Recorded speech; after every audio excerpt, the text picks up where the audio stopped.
Pemerintah pusat tahun depan belanja 2.446,5 triliun. Itu artinya tumbuh 6,3%. Ini kenaikan yang cukup tajam, apalagi sesudah kita mengalami kenaikan lonjakan tahun 2020.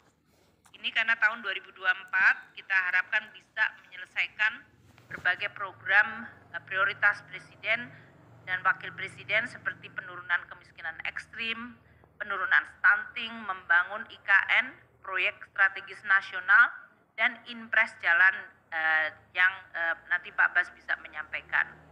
Tahun 2024 kita juga cadangkan untuk pelaksanaan pemilu. Itu pemilu dari Pilpres, Pileg, dan tentu saja berbagai dinamika yang diantisipasi. Dan kita juga menggunakan APBN 2024 untuk memperkuat industri pertahanan dan keamanan dan juga kemampuan pertahanan keamanan Indonesia. Pak Budi, dari anggaran kesehatan tahun depan 186,4 triliun. Ini 5,6% dari APBN. Kemarin pembahasan di Undang-Undang Kesehatan dalam minta threshold 5%. Kita memberikan di 5,6, jadi lebih tinggi dari yang sebetulnya ingin diatur dalam undang-undang. Artinya memang kalau kebutuhan dari kesehatan besar dan memang justify, ya kita akan prioritaskan alokasinya. Belanja melalui Kementerian Kesehatan 106,9 triliun, selebihnya adalah belanja melalui daerah dan non-KL. Dalam hal ini untuk jaminan kesehatan, terutama ASN, TNI, Polri. Untuk pendidikan, ini adalah angka yang sangat tinggi, 660 triliun. Tahun ini kita perkirakan realisasi dari anggaran pendidikan di 552 triliun. Pak Nadiem beberapa program tahun ini bersama Kementerian Tenaga Kerja, karena kemarin Pak Menko menekankan pentingnya untuk memberikan pelatihan tenaga kerja, maka kita memberikan beberapa kenaikan anggaran untuk baik Kemendikbud, Kementerian Agama, dan Kementerian Tenaga Kerja, terutama untuk perbaikan skill dan reskilling. Belanja pemerintah pusat dari 660 adalah 237,3 triliun, terutama untuk Kementerian Agama, Kementerian Dikbud, dan untuk transfer ke daerah sebesar 346, terutama untuk pendidikan dan gaji dari guru, tunjangan pokok profesi guru, dan dana biaya operasi sekolah. Yang below the line adalah sebesar 77 triliun, terutama untuk pembiayaan dana abadi di bidang pendidikan, baik untuk pendidikan, research maupun untuk perguruan tinggi dan kebudayaan.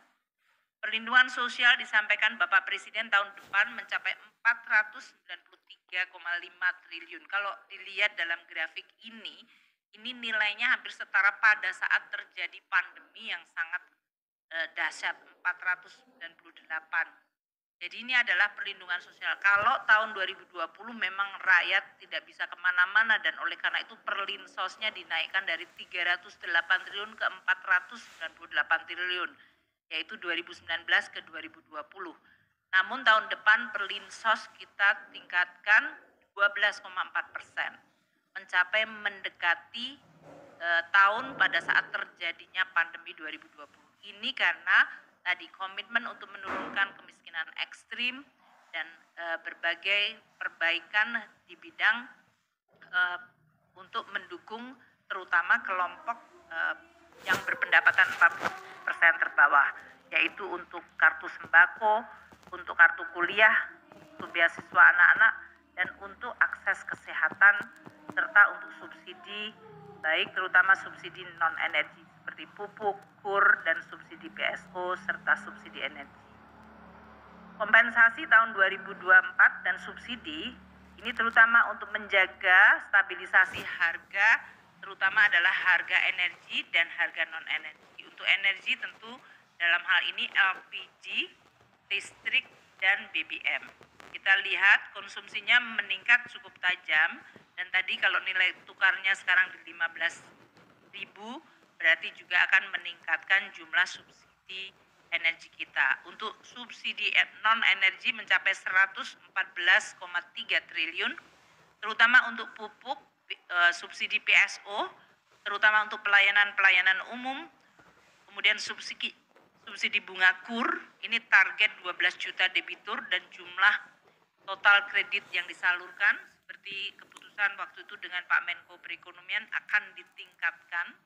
Dan kita juga mencadangkan terutama untuk subsidi dari perpajakan yang ditanggung pemerintah, terutama untuk panas bumi dan untuk SBN Falas.